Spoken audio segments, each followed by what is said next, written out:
Bonjour à tous, je m'appelle Henri. Amélie, tu te souviens quand je t'ai dit que j'allais impressionner ma famille avec un dîner spécial? Bienvenue sur Bonjour Cast Français, chers auditeurs. Oh non, Henri, qu'est-ce qui s'est passé? Raconte-moi tout. Alors voilà, c'était l'anniversaire de ma mère. J'ai décidé de préparer un gâteau au chocolat. Un gâteau simple, tu sais. D'accord, un gâteau au chocolat, c'est classique. Qu'est-ce qui peut mal se passer avec un gâteau? Tout, absolument tout peut mal se passer. D'abord, j'ai regardé une recette sur Internet. La recette disait 200 grammes de sucre. Oui, 200 grammes. C'est normal pour un gâteau. Mais moi, j'ai lu 200 cuillères de sucre. Je ne sais pas pourquoi. J'étais peut-être fatigué. Attends. 200 cuillères de sucre? Henri, c'est énorme. Comment c'est possible? Je sais, mais sur le moment, je n'ai pas réfléchi. J'ai commencé à ajouter le sucre, 1 cuillère, 2 cuillères, 3 cuillères. Et tu as continué jusqu'à 200 cuillères? Vraiment? Non, heureusement non. Après 15 cuillères, j'ai pensé « quelque chose ne va pas ici ». Le bol était déjà plein de sucre. Ah bon Dieu, et après, tu as recommencé avec la bonne quantité? Oui, j'ai tout jeté. J'ai recommencé. Mais ce n'était pas fini. Ensuite, j'ai eu un problème avec le four. Le four? Qu'est-ce qui s'est passé avec le four? La recette disait 180 degrés. Mais mon four est vieux, les chiffres ne sont pas clairs.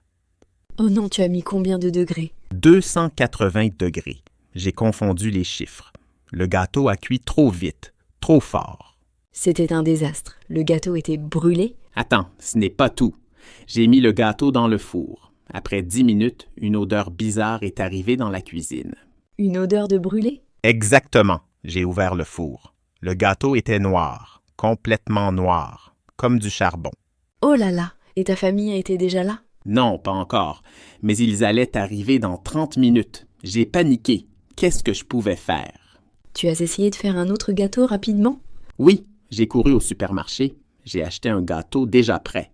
Un gâteau congelé. Ah, bonne idée. Un gâteau congelé, c'est rapide. Oui, mais écoute la suite. J'ai mis le gâteau congelé dans le four pour le réchauffer.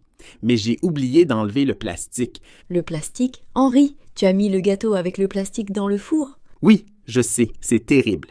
Le plastique a fondu partout. Sur le gâteau, dans le four, partout. Et tes auditeurs, vous imaginez cette scène? Avez-vous déjà fait une erreur comme ça en cuisine?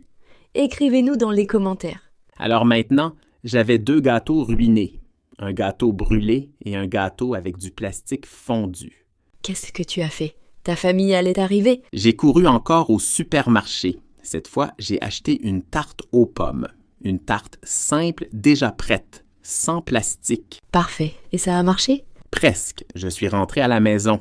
Ma famille était déjà là. Ils attendaient devant la porte. Oh non, ils ont vu ta cuisine en désordre? Oui, la cuisine était un chaos. De la farine partout, du sucre sur le sol, l'odeur de brûlé dans l'air. Qu'est-ce qu'ils ont dit? Ma mère a ri. Elle a beaucoup ri. Elle a dit « Henri, tu es comme ton père. Il ne sait pas cuisiner non plus. » Ah, c'est mignon. Elle n'était pas fâchée? Non, pas du tout. Elle était contente. Contente que j'ai essayé. Elle a dit « L'important, c'est l'effort, pas le résultat. » C'est une belle leçon. Et la tarte aux pommes? La tarte était délicieuse. Tout le monde a adoré. Personne ne savait que j'avais raté 2 gâteaux avant. Excellent. Mais Henri, tu as gardé les gâteaux ratés? Le gâteau brûlé, oui. Je l'ai gardé comme souvenir. Il est encore dans ma cuisine, dur comme une pierre. Tu rigoles. Tu as vraiment gardé le gâteau brûlé? Oui, c'est mon trophée, le trophée de ma pire catastrophe culinaire. Et maintenant, est-ce que tu cuisines mieux? Un peu, oui. Maintenant, je lis les recettes 3 fois. Je vérifie tout. Les quantités, la température, tout. Très bien. Et tu enlèves toujours le plastique? Toujours. Cette leçon, je ne l'oublierai jamais. Plus jamais de plastique dans le four. Mais dis-moi, qu'est-ce que tu as appris de cette expérience? J'ai appris que cuisiner n'est pas facile. Il faut être patient, attentif et calme. Exactement. Et il ne faut pas paniquer quand quelque chose va mal. Oui, et aussi, il faut toujours avoir un plan B, ou même un plan C. Très sage. Et chers auditeurs, quelle est votre plus grande catastrophe en cuisine? Partagez vos histoires avec nous. Amélie, tu as déjà eu une catastrophe en cuisine? Oh oui, une fois, j'ai confondu le sel et le sucre. J'ai fait des crêpes avec du sel. Du sel dans les crêpes? C'était comment? Horrible, absolument horrible. Mes amis ont goûté et ont fait des grimaces. Qu'est-ce que tu as fait après? J'ai commandé des pizzas. Parfois, c'est la meilleure solution. C'est vrai. Quand tout va mal, il y a toujours la pizza. Exactement. Mais tu sais, ces erreurs nous apprennent beaucoup. Maintenant, je goûte toujours avant de servir. Moi aussi, je goûte tout maintenant. C'est important. Et les auditeurs, vous avez des conseils pour éviter les catastrophes en cuisine? Écrivez dans les commentaires. Oui, et dites-nous, est-ce que vous préférez cuisiner ou commander? Bonne question.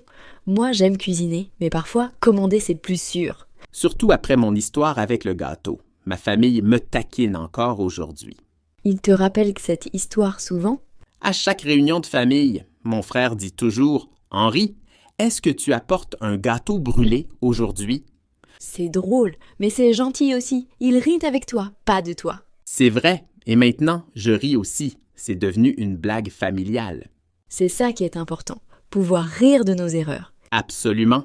Et toi, Amélie, tu cuisines souvent maintenant? Oui, plus souvent. J'ai appris de mes erreurs. Maintenant, je fais de bonnes crêpes. Avec du sucre cette fois? Oui, avec du sucre. Et je vérifie toujours l'étiquette sur le paquet. Excellente idée. Vérifier les étiquettes, c'est essentiel. Et toi, tu vas essayer de faire un autre gâteau pour ta mère? Peut-être. Mais cette fois, je vais demander de l'aide. Ma sœur cuisine très bien. Très sage.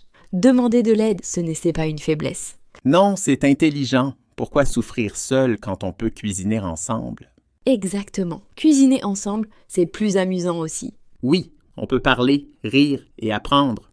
Et si quelque chose va mal, il y a quelqu'un pour aider. C'est parfait. Donc, chers auditeurs, notre conseil d'aujourd'hui, cuisinez avec des amis ou la famille. Oui, et n'ayez pas peur de faire des erreurs. C'est comme ça qu'on apprend. Et si vous ratez un plat, ce n'est pas grave. Il y a toujours le supermarché. Ou le restaurant du coin. Oh, la pizzeria! Voilà, il y a toujours une solution. L'important, c'est de rester positif. Et de rire. Rire de nos erreurs, c'est important pour la vie.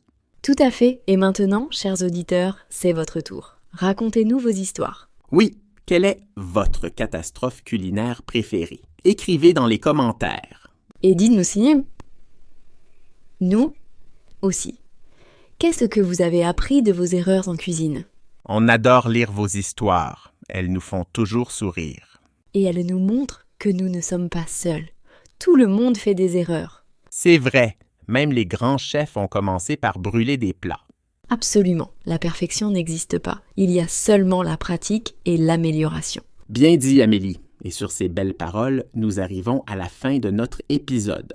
Merci à tous de nous avoir écoutés aujourd'hui. Continuez à pratiquer votre français. Et continuez à cuisiner, même si parfois ça brûle. N'oubliez pas de vous abonner à Bonjourcast français. Et de laisser un commentaire avec vos histoires. On les attend avec impatience. À bientôt pour un nouvel épisode. Bonne journée à tous et bon appétit. Au revoir. Et n'oubliez pas, cuisiner, c'est aimer. Même quand c'est raté. À très bientôt. Attends, Henri, avant de finir, j'ai une question importante pour toi. Oui, dis-moi, Amélie, qu'est-ce que tu veux savoir?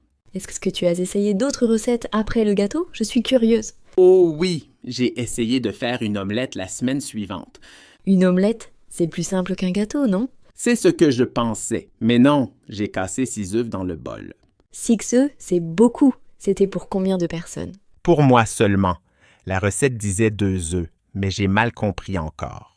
Henri, tu dois vraiment apprendre à lire les recettes correctement. Je sais, mais ce n'est pas tout. J'ai oublié de mettre de l'huile dans la poêle. Sans huile, l'omelette a collé partout alors? Oui, l'omelette était collée à la poêle comme de la colle. Je ne pouvais pas la décoller. Qu'est-ce que tu as fait avec la poêle? J'ai dû la jeter. La poêle était ruinée, complètement ruinée. Une nouvelle catastrophe. Chers auditeurs, est-ce que vous avez déjà ruiné une poêle? Racontez-nous. Après ça, j'ai décidé de faire quelque chose de très simple. Des pâtes. Des pâtes. Enfin, quelque chose de facile. Ça s'est bien passé? Non, j'ai oublié de surveiller l'eau. L'eau a débordé partout sur la cuisinière. L'eau a débordé? Tu as mis trop d'eau? Non, j'ai mis la bonne quantité, mais le feu était trop fort et je parlais au téléphone. Ah, parler au téléphone en cuisinant, c'est dangereux. Très dangereux. L'eau est allée partout, sur le sol, sur les murs, partout. Et les pâtes, elles étaient bonnes au moins? Les pâtes, j'ai oublié de les mettre dans l'eau. J'ai fait bouillir de l'eau sans pâte. Henri, comment c'est possible? Tu as oublié l'ingrédient principal? J'étais distrait. Mon ami me racontait une histoire drôle au téléphone. Donc pas de pâtes ce jour-là? Non, j'ai mangé du pain avec du fromage. C'était mon dîner. Au moins, le pain avec le fromage, tu ne peux pas les rater. C'est vrai, c'est devenu mon repas préféré maintenant. Simple et sans danger. Et tu cuisines encore aujourd'hui ou tu as abandonné? Je cuisine encore, mais maintenant, je fais des choses très basiques. Des sandwichs, des salades. C'est sage, il faut commencer par le commencement. Exactement. Et un jour, peut-être, je ferai un vrai gâteau. J'en suis sûre, avec de la pratique, tout est possible. Merci pour ton encouragement, Amélie. Ça me motive. De rien. Et toi, cher public, qu'est-ce qui vous motive à continuer après un échec? Dites-le nous. Oui, vos messages nous inspirent toujours. On adore vous lire. Et rappelez-vous, chaque erreur est une leçon. Ne perdez jamais espoir.